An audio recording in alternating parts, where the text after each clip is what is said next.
This is probably one of my most asked questions, y'all. Are you a top or a bottom?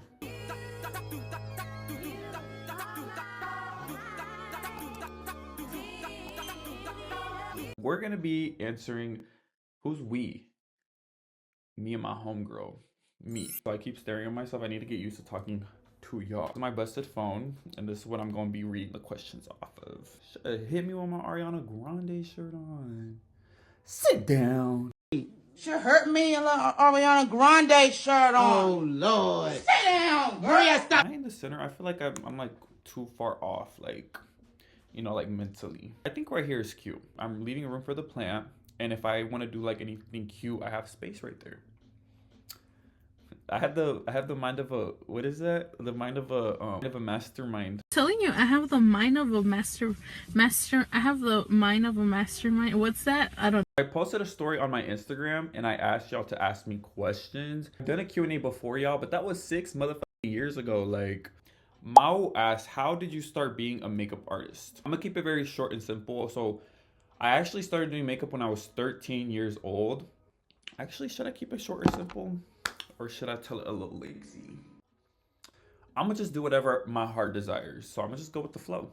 I started doing makeup because at 13, I had a friend, my best friend actually, which we're still best friends. She would come over to my house. I lived in Austin, she lived in Houston, so she wouldn't come over often, but when she would come over, she would bring a box of makeup, and I loved playing with her makeup. But like I said, she lived in Houston, I lived in Austin, so we didn't really like see each other often. From there, I started building my own collection, but y'all, I grew up in a very, very religious household. When I started collecting makeup, I was living with my dad, and I knew for sure my dad was not going to be okay with it. So I would collect the makeup in secret. I would keep it in a box. And at night, when everyone was asleep, is when I would do my makeup. It's J Love asked, who would be your dream collab, be non-makeup related? I don't even have to really think about this question too much because I already know. Adam, I love Adam. Adam Ray OK. Louis, Quen. Those are like, right now, those are like my 3 people that I watch. Like if I'm like in a bad mood or anything, I always put on their videos. I'm always immediately in like a better mood. Like I feel like I'm in my laughing era. I just love to laugh. Like, right? Like if you agree, like if you like to laugh. ¿Qué piensas de las relaciones que usan Grindr sin que la otra persona sepa? The fuck? Hell no. What kind of question is this? Is this a joke? ¿Es en serio esta pregunta? What? If you don't want them using it and they don't respect that, what does that mean? It means they don't respect you. Si usted le está diciendo a alguien que no le gusta algo que están haciendo y continúan a hacerlo, es porque no te respetan. Oh snap, it's Lalo asked, what is your 2025 goal? My 2025 goal really would be this, like what I'm doing, filming. I really want to dedicate myself to YouTube. I feel like I've been on social media for a minute. Like I've been on social media since I was like 14, y'all. Like I'm 21 now. Although I did take breaks in between, you know, mental health and shit. Don't ever really show who I am, and I really want to put out a platform that gets to show y'all that side of me. I've always been kind of uncomfortable with like my self-expression and like the way I speak, but I feel like I've gotten to a point where I'm really comfortable with myself. Just a cool person, and I feel like it took me a long time to realize that I'm cool. Like I'm a cool person. I'm cool. Yes, I'm cool. Angel Deville asked, how did you feel when One Size added you to their team? Love you. Check out my work. Let's check out his work, y'all. Y'all look. This is him. It's giving real Mexicana. Let's put some Valentina, because, you know, I'm a real Mexicana. Yes, this is bomb. To answer your question, I'm not part of their team. I was just on a campaign. I'm gonna insert the photo right here. I was part of the campaign for the Ultra Peach setting powder. If you were to ask me how did I feel about the One Size collab, I'd say it was a dream come true. But if you were to ask me on a deeper level, I would tell you, little Johan would not believe it. Like little Johan hiding his makeup from his parents, like little Johan like seeing all these other people on social media and wanting to be a part of that, like, and just having the courage to do that, like, would have never thought. Randall Christian asked, I used to watch you back in 2019. Any tips for keeping up with dreams and consistency? 2019, damn, 5 years ago? I'm telling y'all, I've been on social media for a minute. That's crazy, 2019. I feel like 2019 feels like 2 years ago, but that was 5 years ago, y'all. That is crazy. That is so crazy. Whenever you have a dream and you're passionate about something, consistency comes a lot easier. I feel like really a big part of it is also being delusional. When I first started off on social media, I really was delusional. Like, I'm telling y'all, like, I'm sure people in my hometown would like view me and be like, like, wannabe influencer. Because the way I would post, you would think I have like, at the time I had like 2,000 followers. You would think that I had the biggest following. Like, I already put myself in the mindset of an influencer. Like, I'm like, if I want to be an influencer, I have to start acting like one. A lot of people do not want to act like, to put themselves in that predicament, because then they're scared of judgment and what others might think. People from your hometown, really, are you going to want to be where they are at? Asmar Cop OV asked, how did you meet Junior? For anyone who doesn't know, Junior is my man's. Let me put some pictures right here. We have been together for 2.5 years. How did we meet? Okay, so this is actually a really funny story, which this would be really funny to like have him come on my channel and maybe we could tell the story together. Y'all, I got mocos, I swear. Please believe me. So this was back when I was 18 years old. I was living with my mom. I never went out. I was always in my room. I loved being in my room. That kind of ties back into like my self-expression. I hated being in social environments. I hated it. Usually my sister's the one who goes out. My older sister, a year older than me, and she's more of like the one who would like to go out. I would be the one doing her makeup. If she went out with her friends, I would do her and her friends' makeup. There was this one time that I'd let them know, I'm like, I do not want to go out tonight. Like, please do not beg me. They wanted to go to the club, y'all. And at the time, when I tell you, my social anxiety was so bad, I would go to the club and I would be the one standing in the corner like, what the fuck do I do with myself? Like I hated it. So they were begging me. I ended up caving in. I ended up going out with them and I was waiting in line. And I see this guy in front of me. So I look at him and I'm like, oh, okay. Like, I just took note of it. Like, he just caught my attention. I was like, oh shit. Like, I really liked his style. He had like bleached blonde hair at the time. He had like this cool, like, it was just very different. And in my town, there's no guys really that be like dressing differently. And when someone dresses differently, it catch my attention. And his vibe caught my attention. I didn't really think much about it until I get an ad on Snapchat. You know how on Snap you can hold the profile of someone and then they'll have like little photos. I was looking at it and he literally, that guy who added me was the same guy I saw last night, because the way that I knew was because he had a photo of him up with the same exact fit. And I was like, the guy that caught my attention yesterday, the one that I thought was really cute, added me. I was like, okay, let me add his ass back. And I think another day came where he had messaged me like late at night. It was like Saturday late at night. And I didn't see the message till the next morning. He messaged me at like 2 in the morning, y'all. I was asleep. I don't know what I was doing. I wasn't able to respond to him. So the next day I see the message. I mean, he was like, oh, yo. Like, yo. Literally, yo. Y-O. That was it. And I text him back and I'm like, what's up? Like, you know, I'm like, what's up? He was like, oh, my bad. Like, I was drunk. I didn't mean to text you. The fuck? What do you mean? Like, I was like, okay. I'm like, so this the situation. Okay. Another weekend rolls around. I don't know, 2-3 weeks, maybe a week later. I don't remember the time frame exactly. Same situation happens. He texts me at like 2-3 in the morning. I don't see it till the next day. But this time, I was like, I saw the time he texted me. I was like, I opened the message and I leave him on scene. I was like, you're not about to play with me. Why did it just do that dumb shit? Like, no one did no thumbs up. That really just made me and my homegirl upset. It's upsetting me and my homegirl because we feel like... Fuck, what was I saying? Fuck. They got the Hennessy. Fuck!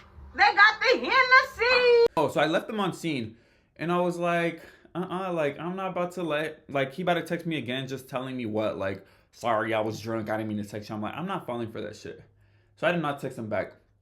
But a few hours passed, and I don't know why I had the urge to, like, text him back. Like, I could not brush the urge off. Like, I was like, fuck, I'm like, okay, fine. Fine, Johan, I'll text him. But we can't be easy to play. Like, we can't be easy to get. So I was like, you need to curate a response that's really, like, you're not giving yourself up too easy. So I texted him, and I was like, did you mean to text me, or were you drunk again? I ate with that, right? Let me know in the comments. I really did eat with that, yes. And he texts me back, and this time he was straight up, and he was like, oh, low-key both. Okay, so now we can work with this. We start messaging, and I find out that he's DL, y'all. For anyone who doesn't know what DL means, down low. So he was not out of the closet. He was a straight man. Anyone in the gay community know that DL men are probably the most enticing men, but they are not good for you. I had a rule with myself that DL men for me were off limits. Like, I was not gonna mess with no DL guy, because I've had my fair share, and I don't want to go through that shit ever again in my life. But for some reason, this one felt different. Y'all, I know. I feel like that's what we all say. Like, y'all, I took it slow, and even though I had the feeling of this was different, I still made sure I had my guard up. We would talk about, like, his plans on coming out. Like, he literally was, like, so, like, set on it. It wasn't like a DL man who's like, nah, like, I don't want to be seen with that shit. Like, nah, this, nah, that. Like, it was very much like, oh, I've already been kind of thinking about coming out. So we talked for 2 weeks. We didn't, at this point, we haven't seen each other, but we have been, like, on the phone every day, late at night for hours. After 2 weeks, I was like, okay, I'm trying to go see you. So what we gonna do? He was like, oh, like, maybe you can come over, we can drink, and we can play a game. You know what game we wanted to play? We're Not Strangers. This game, if y'all know this game, the concept of this game, basically 3 levels of questions. From level 1 to level 3. Level 1, very surface level questions, and then level 3, really deep questions. Getting ahead of myself, sorry. I ended up going to his house, y'all. When I tell you the anxiety I had driving to his house, I was shaking. I was literally shaking. I don't think I've ever felt that way in my life. Like, I felt like I couldn't function. But, you know, we started drinking, we started playing the game that I was telling y'all. So the game, it gets really deep. There was a few times in the game where one of us was going to cry or something. I was like, damn, like, crazy that was our first date, because that, I don't know, I just feel like it was a really perfect date. Like, I wouldn't have changed it for nothing. That was such a, like, intimate, started a really good foundation for our relationship. And that is why I moved in 2 months later. Yes, I'm not even lying. I moved in 2 months later. 2 months into us dating, y'all, I was already living with the man. He already had his own home and everything. I was like, why am I bringing a backpack every day? I'm sleeping here every day. Like, might as well just bring all my shit over here, right? Like, it's crazy, but it worked out. 2.5 years later, and I'm so happy. Like, I cannot wait till this man gets home so we can play Minecraft. Like, we go to the movies on Tuesdays. I genuinely, like, got so lucky. Let's cut that combo, because we gonna start getting emotional. That's how we met, y'all. Next question. Sorry, y'all. That was a long ass question. King Phoenix asked, what are your interests, hobbies outside of makeup? Hobbies outside of makeup, I love astrology. I just feel like the universe got a lot of intricacies that we're not aware of, and I think the planets are definitely not just there for decoration. The Christy Mara, sorry if I'm saying that wrong. She asked, what's a word of advice you would give your past self knowing what you know now? I think what I would tell little Johan is that he is so cool. For a long time, I hated my self-expression, and I was honestly really insecure about me. And I think a lot of that has to do with, like, the way I was raised. I was raised in a really religious household. As a kid, I was not allowed to be feminine. Like, I just have certain reactions to myself that were natural to me that were almost looked down on. There was a moment where I think I was like 9 years old, and I was in the car and Nicki Minaj was on the radio. Y'all already know gay boys and Nicki Minaj go like this. Nicki Minaj was on the radio, and you know what Nicki Minaj be doing? It just be making you do. You know, like it make you move your body. So I was singing to her. I was like, okay, yeah, like, you know, just being me, like being me and what felt good to me. My expression of who I was. You get what I'm saying? Very natural.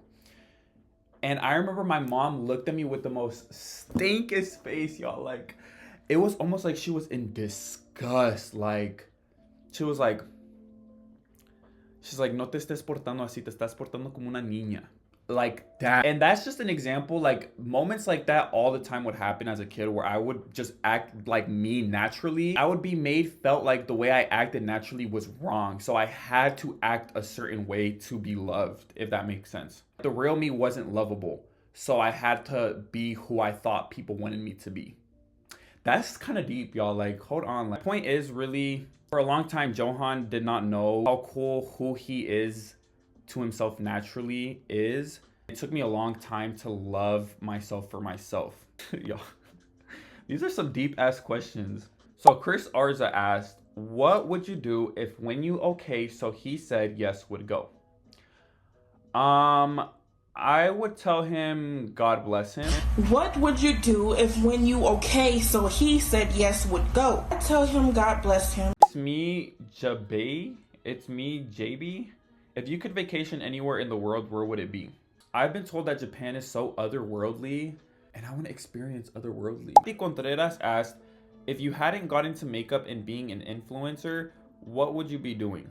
If I hadn't got into this and everything in my life could work out exactly how I want it to work out, I would have became a psychologist. Like, I'm so intrigued in the human mind to direct my path into like being a therapist, maybe like a child therapist. This is gonna be the last question I'm doing. This is probably one of my most asked questions, y'all. Are you a top or a bottom? I don't understand why y'all think asking that is okay, y'all. Like, it's just not really appropriate. Like, why would I want to let y'all know what I like to do with my mans in bed? Like, y'all could run with y'all's own imagination and y'all's own narrative, but let's leave it at that, yeah? Don't ask that question again, y'all. I really don't like it. It makes me and my homegirl upset. Thank you. That's all the questions I'm gonna answer. I was thinking about making a video where y'all send me over situations that are going on in y'all's life and I give y'all advice to it. And I will see y'all in the next one. I don't really know how to end these without sounding like a YouTuber. Like, how do I say it? Like, how should my dismissals be?